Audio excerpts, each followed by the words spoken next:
Hello friends, स्वागत है आप सभी का हमारे YouTube channel focus all exam पर। आज के इस वीडियो में हम लोग उत्तर प्रदेश पुलिस परीक्षा 2024 के लिए सामान्य हिंदी की प्रैक्टिस सेट नंबर 10 को कवर करने वाले हैं।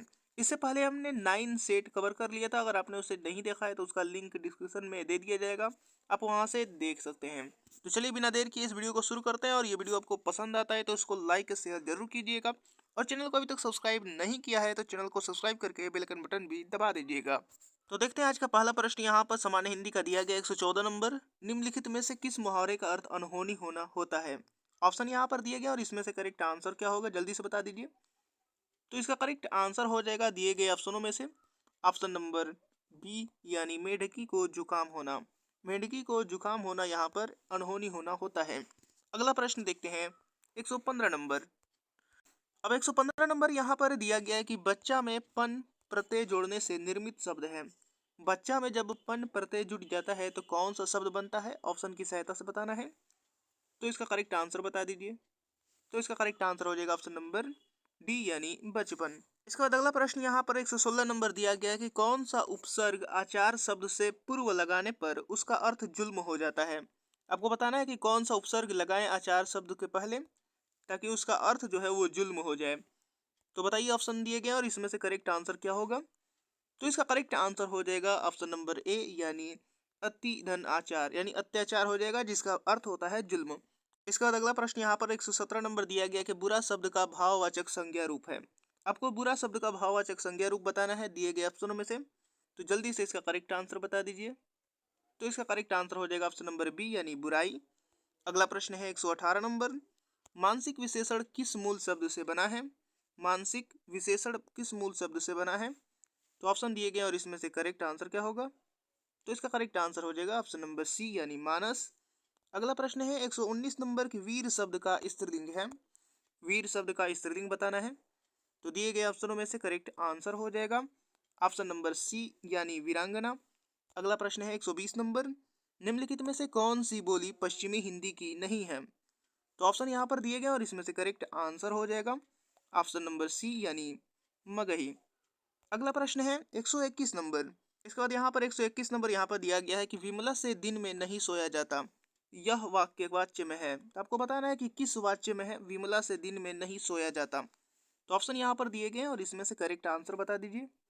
तो इसका करेक्ट आंसर हो जाएगा ऑप्शन नंबर बी, यानी भाववाच्य में है। अगला प्रश्न है 122 नंबर। 122 नंबर यहाँ पर दिया गया है कि निम्न में से कौन सा चिन्ह योजक चिन्ह का रूप में प्रयोग किया जाता है। आपको बताना है योजक चिन्ह के रूप में कौन सा चिन्ह यहाँ पर प्रयोग किया जाता है। तो ऑप्शन यहाँ पर दिए गए और इसमें से करेक्ट आंसर हो जाएगा ऑप्शन नंबर सी। अगला प्रश्न देखते हैं 123 नंबर। इसके बाद यहाँ पर 123 नंबर दिया गया है कि निम्नलिखित में से कौन सा शब्द सदैव एक वचन प्रयुक्त होता है। आपको बताना है सदैव एक वचन में प्रयुक्त होता है कौन सा शब्द। तो ऑप्शन यहाँ पर दिए गए हैं और इसमें से करेक्ट आंसर बता दीजिए। तो इसका करेक्ट आंसर हो जाएगा ऑप्शन नंबर ए, यानी जनता। अगला प्रश्न है 124 नंबर की मुझे किस प्रकार का सर्वनाम है। यहाँ पर मुझे बताना है कि किस प्रकार का सर्वनाम है। तो ऑप्शन यहाँ पर दिए गए हैं और इसमें से करेक्ट आंसर क्या होगा। तो इसका करेक्ट आंसर हो जाएगा ऑप्शन नंबर ए, यानी उत्तम पुरुष है। अगला प्रश्न है यहाँ पर 125 नंबर की इनमें संयुक्त व्यंजन कौन सा है। तो संयुक्त व्यंजन बताना है कौन सा है। तो ऑप्शन यहाँ पर दिए गए और इसमें से करेक्ट आंसर हो जाएगा ऑप्शन नंबर सी, यानी ज्ञ। अगला प्रश्न 126 नंबर की वर्ण व का उच्चारण स्थान है। आपको बताना है वर्ण व का उच्चारण स्थान क्या है। तो ऑप्शन यहाँ पर दिए गए और इसमें से करेक्ट आंसर हो जाएगा ऑप्शन नंबर सी, यानी दंत ओष्ठ।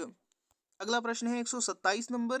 निम्नलिखित में तद्भव शब्द कौन सा है। निम्नलिखित में तद्भव शब्द कौन सा है। तो ऑप्शन में से करेक्ट आंसर हो जाएगा ऑप्शन नंबर सी, यानी छाता।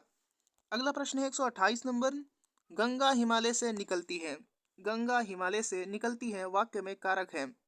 आपको कारक बताना है। तो ऑप्शनों में से करेक्ट आंसर हो जाएगा ऑप्शन नंबर सी, यानी अपादान कारक। अगला प्रश्न देखते हैं 129 नंबर। अब 129 नंबर यहाँ पर दिया गया है कि निम्नलिखित में से कौन सी क्रिया प्रेरणार्थक क्रिया है। तो ऑप्शन यहाँ पर दिए गए और इसमें से करेक्ट आंसर हो जाएगा ऑप्शन नंबर सी, यानी बुलाना।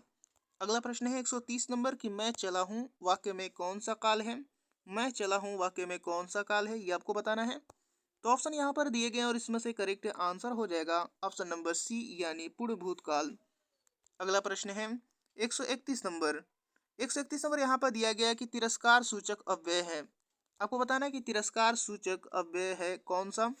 तो ऑप्शन दिया गया और इसमें से करेक्ट आंसर हो जाएगा ऑप्शन नंबर सी यानी 6, तिरस्कार सूचक अव्यय है। अगला प्रश्न देखते हैं 32 नंबर। 132 नंबर यहाँ पर दिया गया है कि अ आ के बाद ई बड़ी ई हो तो दोनों मिलकर ए बनाते हैं, इस परिवर्तन को कहते हैं। तो आपको बताना है कि दिए गए ऑप्शनों में से क्या कहते हैं। तो इसमें से करेक्ट आंसर हो जाएगा ऑप्शन नंबर डी यानी गुण संधि कहते हैं। अगला प्रश्न देखते हैं 133 नंबर। इसके बाद यहाँ पर 133 नंबर दिया गया कि जिसे बुलाया न गया हो वाक्यांश के लिए एक शब्द क्या होगा। तो ऑप्शन यहाँ पर दिए गए और इसमें से करेक्ट आंसर हो जाएगा ऑप्शन नंबर ए यानी अनाहुत, जिसे बुलाया न गया हो। अगला प्रश्न देखते हैं 134 नंबर। 134 नंबर यहाँ पर दिया गया कि ऋषि का विपरीत शब्द है। ऋषि का विपरीत शब्द क्या है यहाँ पर ऑप्शन में से। तो इसका करेक्ट आंसर हो जाएगा ऑप्शन नंबर बी यानी संसारी। अगला प्रश्न है 135 नंबर। इसके बाद यहाँ पर 135 नंबर दिया गया कि तिमीर का प्रवाची कौन सा होगा। तो बता दीजिए इसका करेक्ट आंसर तिमीर का प्रवाची कौन सा होगा दिए गए ऑप्शनों में से। तो इसका करेक्ट आंसर हो जाएगा ऑप्शन नंबर बी यानी अंधकार। अगला प्रश्न है 136 नंबर की लंगोटी में फाग खेलना लोकोक्ति का सही अर्थ क्या है। तो इसका करेक्ट आंसर मैं आपको बता दे रहा हूँ, इसका करेक्ट आंसर हो जाएगा ऑप्शन नंबर ए यानी दरिद्रता में आनंद मनाना। अगला प्रश्न 137 नंबर देख लेते हैं। 137 नंबर यहाँ पर दिया गया है कि माला फेरत जुग भया फिरा न मन का फेर, कर का मन का डारी दे मन का फेर। उपर्युक्त दोहे में कौन सा अलंकार है। आपको अलंकार बताना है जो ऊपर दिया गया है दोहा। तो इसका करेक्ट आंसर हो जाएगा दिए गए ऑप्शनों में से ऑप्शन नंबर सी यानी यमक अलंकार है। अगला प्रश्न है 138 नंबर की जड़ का अर्थ है। आपको जड़ का अर्थ बताना है कि क्या है। ऑप्शन यहाँ पर दिए गए और इसमें से करेक्ट आंसर बता दीजिए। तो इसका करेक्ट आंसर मैं आपको बता दे रहा हूँ, इसका करेक्ट आंसर हो जाएगा ऑप्शन नंबर बी यानी मूल, कारण और मूर्ख। अगला प्रश्न है 139 नंबर। यहाँ पर जो चीर और चीर का दिया गया है अर्थ क्या होगा दिए गए ऑप्शनों में से। चीर और चीर का अर्थ क्या है ऑप्शन में से बताना है। तो जल्दी से इसका करेक्ट आंसर बता दीजिए।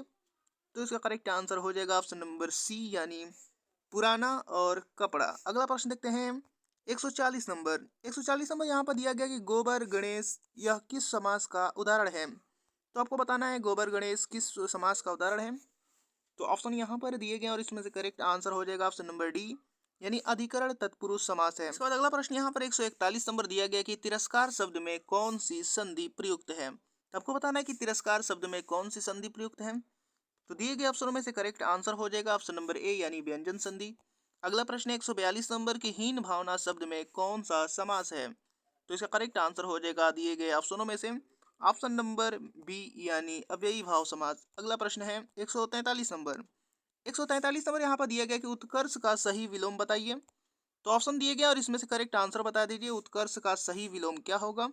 तो इसका करेक्ट आंसर हो जाएगा ऑप्शन नंबर डी यानी अवनति। अगला प्रश्न देखते हैं 144 नंबर। इसके बाद अगला प्रश्न यहाँ पर 144 नंबर दिया गया कि स्वावलंबी शब्द के लिए प्रयुक्त सही वाक्यांश है। तो स्वावलंबी शब्द के लिए प्रयुक्त सही वाक्यांश क्या है। तो ऑप्शन यहाँ पर दिए गए हैं और इसमें से करेक्ट आंसर बता दीजिए। तो इसका करेक्ट आंसर हो जाएगा ऑप्शन नंबर बी यानी स्मरण करने योग्य। अगला प्रश्न है 145 नंबर की इनमें से विदेशी शब्द बताइए। विदेशी शब्द बताना है कि कौन सा होगा जो दिए गए ऑप्शन है उसमें से।